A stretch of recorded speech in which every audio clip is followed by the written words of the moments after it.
Assalamualaikum warahmatullahi wabarakatuh. Anak-anak yang Bu Guru sayangi, hari ini Bu Guru akan menemani kalian kembali dalam pembelajaran online untuk mata pelajaran IPAS, tepatnya pada penyebaran biji. Tujuan pembelajaran kali ini, kalian akan dapat mendeskripsikan macam-macam cara penyebaran biji, kemudian bisa mengaitkan hubungan makhluk hidup lain dan komponen abiotik dalam membantu perkembangbiakan tumbuhan. Komponen abiotik ini sudah kalian pelajari pada kelas 3, di mana lingkungan itu ada biotik dan abiotik. Yang pertama, Bu Guru ingatkan kembali tentang perkembangbiakan tumbuhan. Di mana perkembangbiakan tumbuhan itu ada dua cara, yaitu dengan generatif atau kawin melalui penyerbukan, dan vegetatif atau tidak kawin yang terbagi menjadi dua, yaitu vegetatif alami dan vegetatif buatan. Kemarin kita sudah mempelajari tentang penyerbukan, berarti hari ini kita akan melanjutkan kembali dari hasil penyerbukan. Bu Guru ingatkan kembali jika penyerbukan itu yaitu jatuhnya serbuk sari ke kepala putik bisa melalui hewan, angin, atau bahkan manusia untuk membantu proses penyerbukan. Karena serbuk sari yang menempel pada hewan yang mengambil nektar dari tumbuhan ini, maka secara tidak langsung akan dijatuhkan ke kepala putik melalui tubuh hewan tersebut. Kemudian setelah terjadi penyerbukan, maka akan tumbuh biji. Nah, biji atau sini ya tempatnya ya, biji ini atau bakal bijinya ada di bawah untuk tumbuhan berbunga.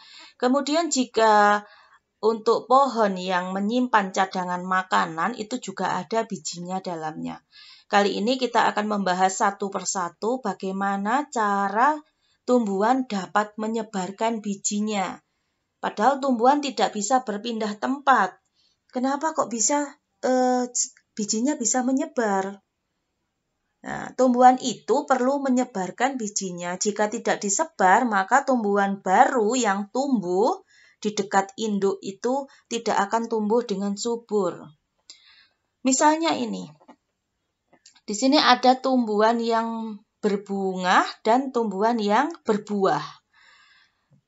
Tumbuhan yang berbuah ini adalah juga tumbuhan yang menyimpan biji. Jadi cadangan makanan dari tumbuhan ini ada bijinya.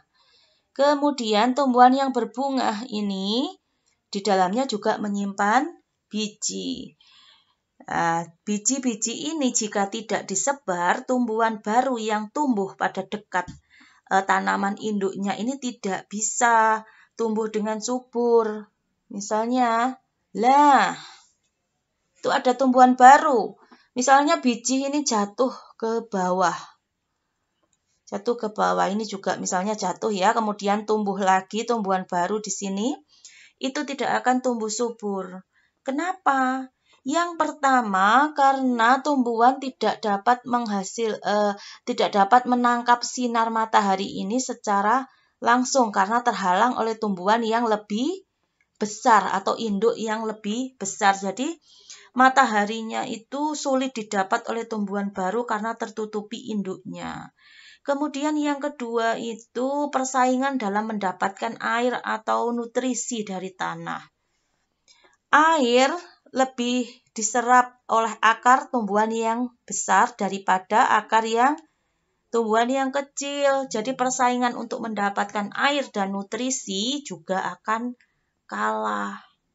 Selain itu, makhluk hidup lain yang membutuhkan tumbuhan sebagai sumber makanan dan tempat berlindung, itu juga akan mendapat manfaat dari penyebaran biji ini.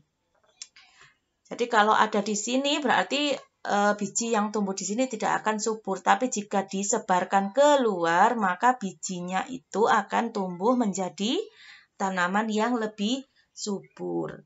Ada beberapa cara tentang cara penyebaran biji. Di sini kalian akan diingatkan kembali tentang ekosistem yang sudah kalian pelajari di kelas 3. Jadi penyebaran biji itu penyebaran biji dan penyerbukan itu memperlihatkan interaksi antara sesama makhluk hidup dan dengan komponen abiotiknya di suatu ekosistem. Nanti kalian akan dapat menunjukkan pola kerjasama antara hewan dan tumbuhan. Disebut juga dengan simbiosis mutualisme. Seperti penyerbukan juga simbiosis mutualisme. Di sini Bu Guru punya contoh gambar A dan B. Di dalam contoh gambar ini, manakah kira-kira tumbuhan yang akan tumbuh subur? Yang mana kira-kira? Ya, kalian pintar menjawab. Gambar A memperlihatkan area yang padat. Area yang padat itu jarak antara induk ini sangat dekat. Jadi, semakin padat, maka persaingan untuk mendapatkan makanan, air, nutrisi dari tanah itu juga semakin besar. Tanaman yang besar akan menutupi cahaya juga dari matahari. Itu kan yang kecil tidak dapat cahayanya. Nih, yang kecil-kecil ini tidak mendapat cahaya. Jadi, area untuk tumbuh juga semakin sempit. Jika bijinya disebar seperti yang gambar B, ini juga lebih baik karena tumbuhan yang kecil bisa mendapatkan cahaya matahari karena jarak antara induknya ini lebih renggang daripada yang gambar A. Jadi kalau dipilih, lebih bagus untuk penyebaran biji yang gambar B daripada yang gambar A. Kemudian biji sendiri bisa disebar melalui beberapa cara. Yang pertama melalui hewan. Itu bisa juga menyebarkan biji. Melalui udara atau angin, melalui air, dan manusia sendiri. Kita bahas satu persatu untuk penyebaran biji pakai metode yang pertama, perjalanan biji dengan bantuan hewan. Jadi, ini adalah hewan pemakan buah ya. Hewan yang memakan buah-buahan ini, bagian yang dimakan adalah dagingnya saja. Jadi, hewan ini akan membuang bijinya. Misalnya luwak ya. Luwak itu kan memakan kopi, jadi biji kopinya itu dibuang melalui kotorannya. Ada yang dibuang langsung, hanya diambil bijinya. Ini juga seperti itu. Hewan ini juga memakan buah, jadi yang dimakan itu hanya dagingnya, kemudian bijinya dibuang. Itu cara perjalanan biji melalui hewan.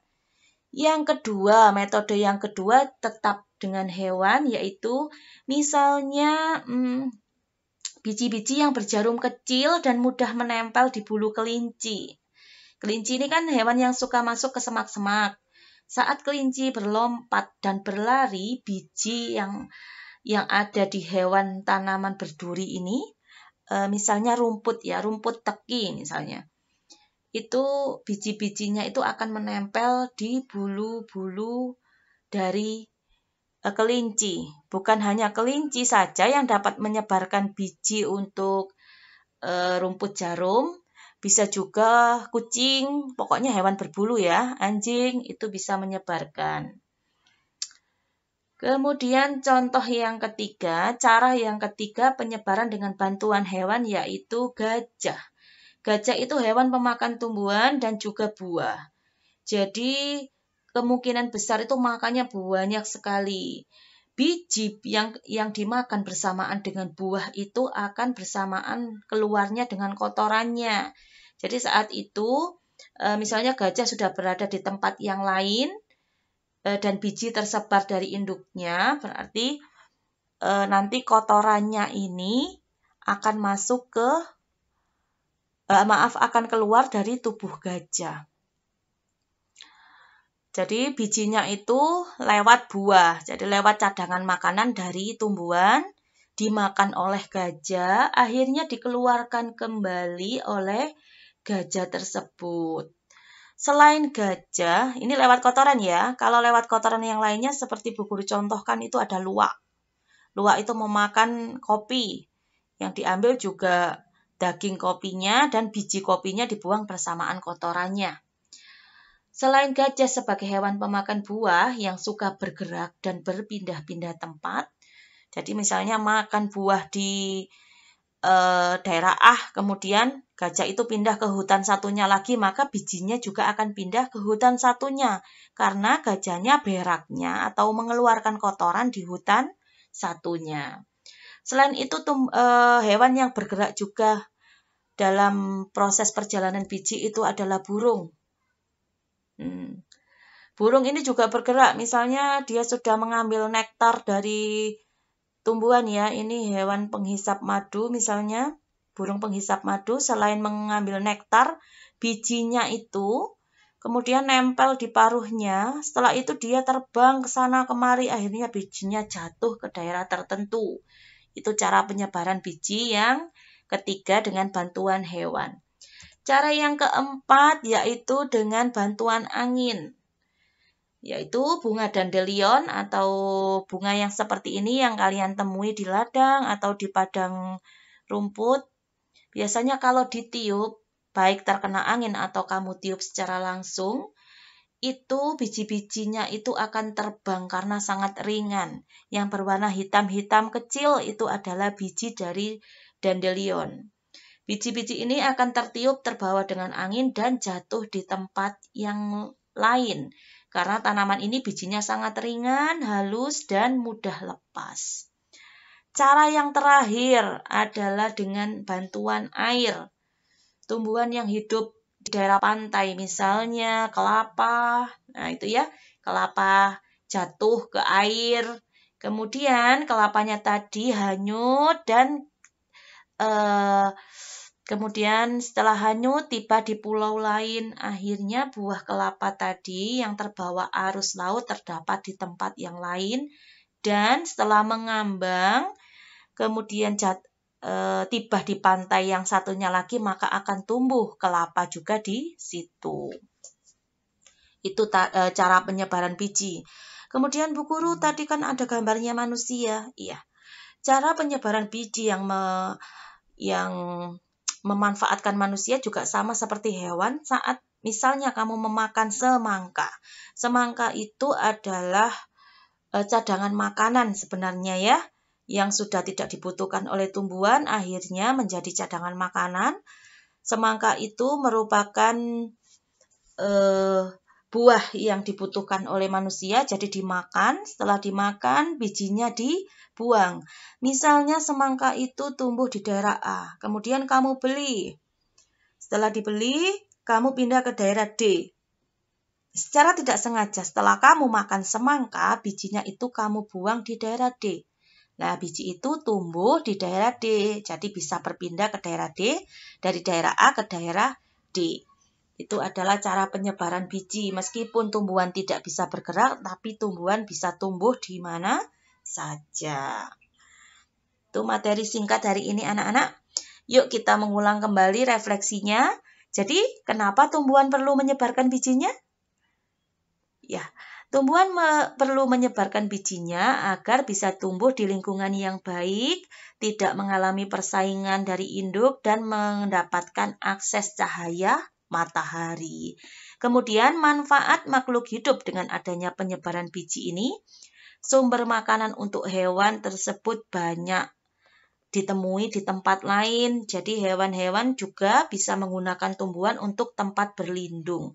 Jadi kalau bijinya ini tidak disebar, maka yang tumbuh di daerah itu saja. Kalau daerah lain tidak ada.